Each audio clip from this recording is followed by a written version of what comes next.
What's the state of the party? In Ohio, I think the state of the Republican Party is very strong. I think nationally it's at a crossroads. Well, do tell. Um, I think that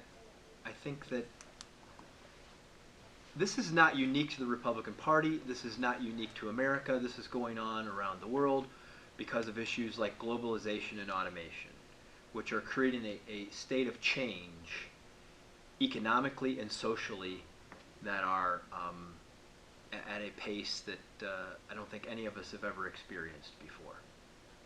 And so you're seeing people start to come, you have two axes, the social axis and the economic axis. And we're starting to see people, the economic axis, where we're starting to come apart. The middle class is shrinking. There are more people up here, and there are more people down here.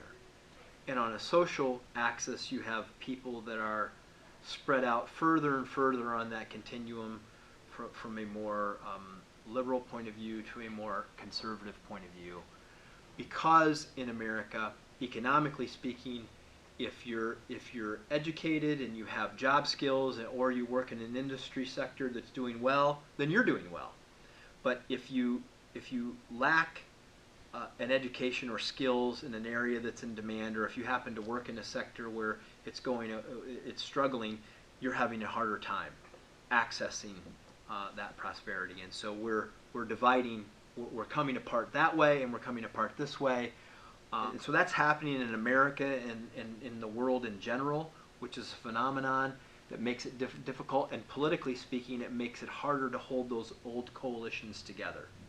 Is this going to be the new normal for the next? Well, it's, what happens is that when you have leaders that try to exploit those differences rather than trying to unite people across those differences, it really matters. And that's why I'm not very happy with some of our leading candidates, because they've tried to exploit our differences for their benefit rather than trying to have a uniting vision that captures people's hopes and ambitions for their futures. Because to his credit, John Kasich has had more of a uniting vision about why everybody should be for him and for a common vision for the future of America, whereas some of the other candidates have had had tried to divide us along playing on our fears and anxieties. And great candidates are the ones that unite people around their commonalities and to try to create a unifying hope and aspiration for the future of our nation. And that's what great leaders do. And we need more great leaders and more people that are willing to talk like that. And we need more people that are willing to stand up throughout the process of the political process to say what some people are saying is wrong.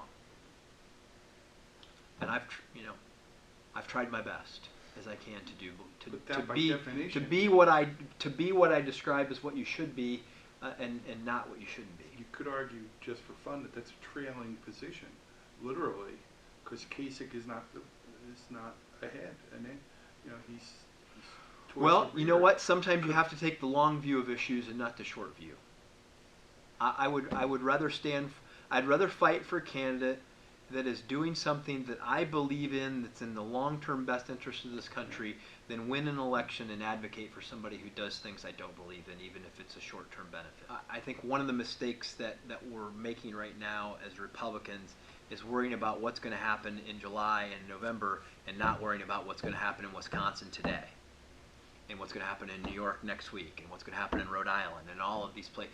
We have elections, and we should continue to fight for the principles and ideas that we believe in, and give the opportunity to go to the convention, and if nobody gets the requisite number of delegates, then to appeal to the good nature of the people at that convention to select us a candidate that we can all unite around going into November.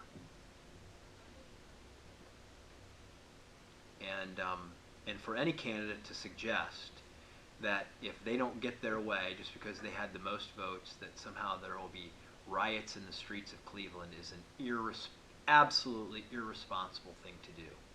Because remember, if you didn't get the majority, that means the majority of people didn't want you.